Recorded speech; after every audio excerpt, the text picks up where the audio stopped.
Chạy không. Này. Miếng món mà miếng ngon chưa nè. Chưa nè. Được đáy ơi. Thầy bọc đi nữa mà. Rồi mà chỉ đầu như vậy này. Đi không không ấy.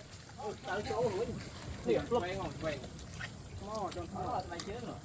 Chung, đây có thông nhỉ? Đây chắc. Đã đất lục này. Không mà tới nữa đâu. Chọc. Bây giờ vào cho bạn cho ngồi bong tận được ngồi.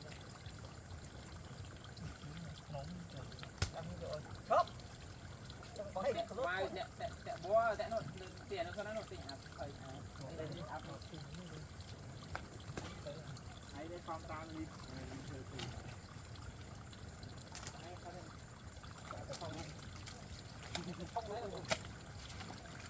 nó mà khi mình không nó đa tới đi ấy dưỡng mà ai đa tới lực